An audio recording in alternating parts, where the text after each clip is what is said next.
Hi hello welcome to our channel. నేను మీ anchor journalist Jagadish. Police అనగానే ఆ పేరులోనే ఒక పవర్ ఉంటుందండి. అంటే చాలామంది పోలీస్ ఆఫీసర్లు విశాఖపట్నం వస్తూ ఉంటారు, వెళ్తూ ఉంటారండి. కానీ కొంతమంది వచ్చినప్పుడు తమదంటూ ఒక ముద్రని వేసి ఎంతో ఒక ఇమేజ్ని క్రియేట్ చేసి వెళ్తూ ఉంటారండి. అలాంటి పోలీస్ ఆఫీసర్ ఇప్పుడు మనతో పాటు ఉన్నారండి. ఆయనే నన్ అదర్ దెన్ విశాఖపట్నం కమిషనర్గా ఉన్న సంకభద్ర బాగ్చి గారు. ఆయన విశాఖపట్నం వచ్చి 1.5 years అయింది. కానీ తనదంటూ ఒక ముద్రని క్రియేట్ చేస్తూ జనంతో మమేకం అవుతూ ఉన్నారండి.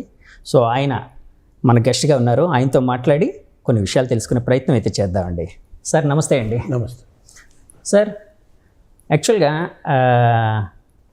సినిమాలకి సంబంధించి చాలాసార్లు అంటే హీరోలకి చెప్తూ ఉంటారు, డాక్టర్ కాబోయి హీరో అయ్యాను అని, డాక్టర్ కాబోయి యాక్టర్ అయ్యానని.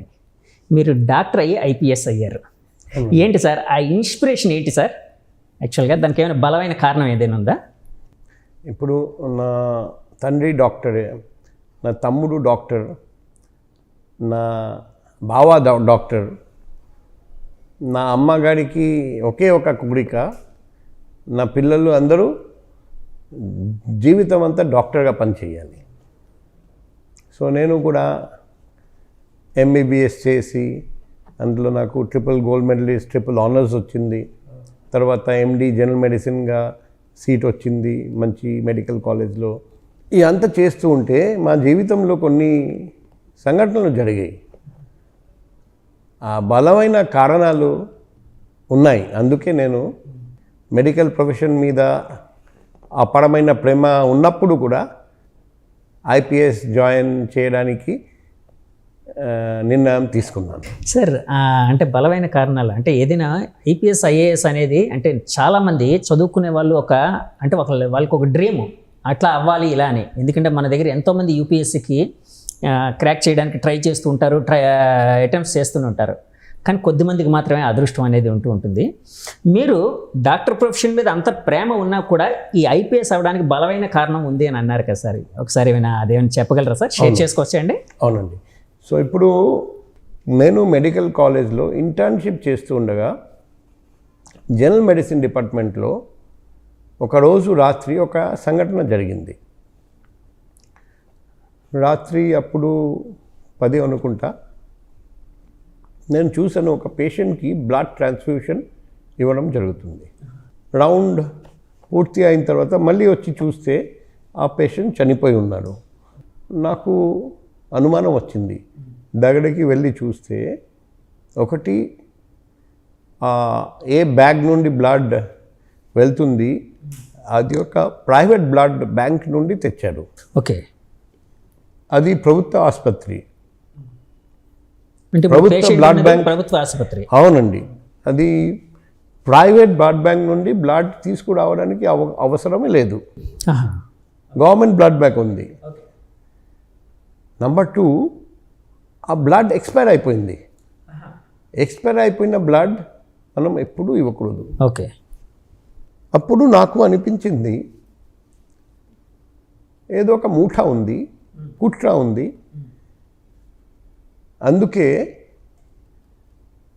పేద పేషెంట్స్కి మిస్లీడ్ చేసి ప్రైవేట్ బ్లడ్ బ్యాంక్ నుండి బ్లడ్ తీసుకురావాలని బలవంతం చేసి తర్వాత వాళ్లకు తెలియకుండా ఎక్స్పైర్డ్ బ్లడ్ ఇచ్చేసి దానివల్ల ఇటువంటి పేషెంట్స్ ఇంతకుముందు కూడా చనిపోయి ఉండొచ్చు, మాకు తెలియదు, భవిష్యత్తులో కూడా చనిపోతారు. ఇది ఖచ్చితంగా అరికట్టాలి, లోతు వరకు విచారించాలి, దర్యాప్తు చేయాలి. అందుకే నేను ఇమీడియట్గా ఆ బ్లడ్ బ్యాగ్ ఫ్రిడ్జ్లో పెట్టి లాక్ చేసి రేపు పోలీస్ స్టేషన్ వెళ్ళి కంప్లైంట్ ఇస్తాము, ఎఫ్ఐఆర్ ఇష్యూ చేయిస్తాము. దాని వెనకాల ఎవరెవరు ఉన్నారు అందరినీ బయటికి లాగేస్తామని చెప్పి ఇంటికి వెళ్ళాను. ఎందుకంటే రాత్రి చాలా లేట్ అయింది కాబట్టి. మరుసటి రోజు పొద్దున వచ్చి చూస్తే ఫ్రిడ్జ్ ఉంది కానీ బ్లడ్ లేదు. మొత్తం బాగా క్లీన్గా ఎవరు మొత్తం క్లీనింగ్ చేసేసారు. ఆ కాన్స్పిరసీ బయటపడకుండా ఉండవు. అవునండి. అప్పుడు అందరితో అడిగితే ఎవరు ముందుకు రాలే. ఏం జరిగింది, ఏం కథ, సార్ మాకు ఏమీ తెలియదు అంటారు. తర్వాత నా ఫ్రెండ్ ఒకడు చెప్పారండి, చూడు నువ్వు రాత్రి అలా పబ్లిక్గా చెప్పావు కదా, ఇలా రేపు పొద్దున పోలీస్ స్టేషన్ వెళ్తాను, ఇమీడియట్గా అందరికీ తెలిసిపోయింది. ఈ ప్రైవేట్ బ్లడ్ బ్యాంక్ వచ్చేసి medicine, general medicine department head of the department doctor, ఆయనది బేనామీ ప్రాపర్టీ. ఆయన ఇలాగే చేస్తారు, ఇలాగే బెనిఫిట్ పొందుతారు. ఇప్పుడు అంతా అందరికీ తెలిసిపోతుందని భయంతో నువ్వు వెళ్ళిపోయిన వెంటనే అతను పరిగెత్తి వచ్చి మొత్తం క్లీన్ చేసి ఈ విషయం బయట ఎవరికి తెలియకూడదని ఆదేశాలు జారీ చేసి వెళ్ళారు. కాబట్టి నువ్వు మర్చిపో, నీ దగ్గర ఎవిడెన్స్ కూడా లేదు, నువ్వు ప్రూఫ్ చేయాలంటే నువ్వు ఎలా ప్రూఫ్ చేస్తావు? నాకు అప్పుడు అనిపించింది, అప్పుడు వరకు నేను అనుకున్నాను మెడికల్ ప్రొఫెషన్ చాలా నోబెల్ ప్రొఫెషన్, జీవితం అంతా పబ్లిక్కి సేవ చేయాలి, సాయం చేయాలి, అందరూ నోబెల్ సోల్స్ డాక్టర్స్. అప్పుడు అర్థమైంది ఇటువంటి ప్రొఫెషన్లో కూడా ఇటువంటి అవినీతి ఉంది. నేను అనుకున్నాను, నేను పోలీస్ డిపార్ట్మెంట్లో ఉంటే డాక్టర్స్గా ఎవరు ఇలా అవినీతికి పాల్పడుతున్నారు, అందరి మీద యాక్షన్ తీసుకోవచ్చు అని నాకు ఫస్ట్ టైం అనిపించింది. తర్వాత ఇంకొక సంఘటన జరిగింది. నాకు మొదటిసారి ఓటు హక్కు వినియోగించడానికి అవకాశం వచ్చింది. కాల్కటా నగరంలో నడిబొడ్డున ఆర్లీ మార్నింగ్, పొద్దున నుండి మేమందరం కుటుంబ సభ్యులు మేమందరం నిల్చొని ఉన్నాం క్యూలో.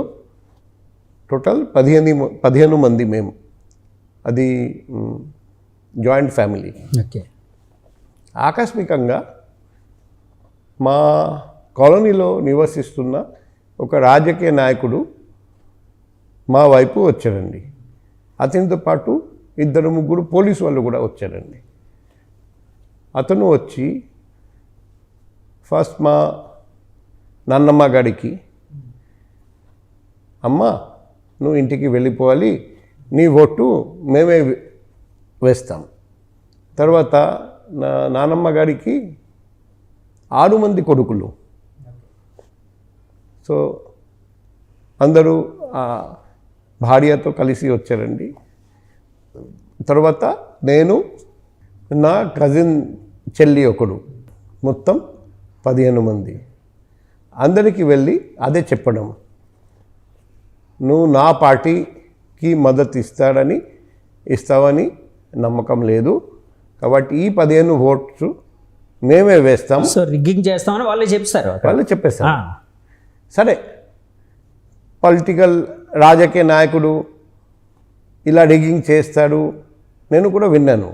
కానీ పోలీస్తో కలిసి వచ్చాడు, పోలీస్తో కలిసి బెదిరిస్తున్నారు. ఓకే. అప్పుడు మీ అది కూడా almost at the age of 18 కదండి? 18+.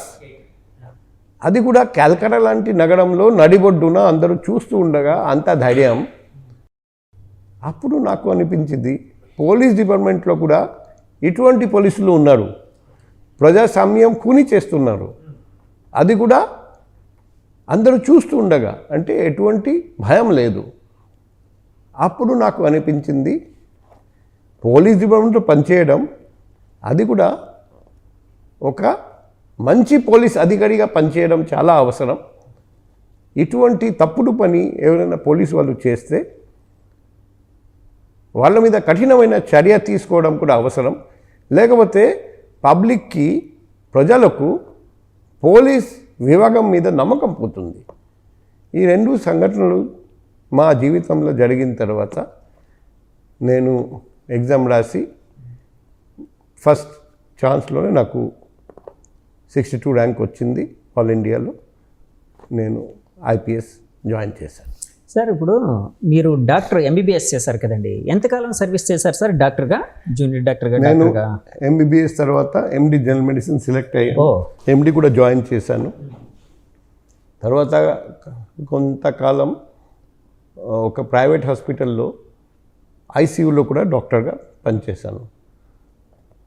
తర్వాత మాకు ఈ ట్రైనింగ్కి రావాలని కాల్ వస్తే Mussoorie Lal Bahadur Shastri national academy of administration అక్కడికి వెళ్ళి ప్రొఫెషన్ స్టార్ట్ చేశాను. సార్ అప్పట్లో కూడా ఇలా ఎగ్జామ్ ఉండేదండి, యూపీఎస్సీ ఇప్పుడు నడుస్తుంది కదండి, ప్రిలిమ్స్ సివిల్స్ ఇలా అలా అలా ఉండేది కదండి మీరు చేసినప్పుడు కూడా? అంతే, సేమ్ ఎగ్జామ్. ఓకే.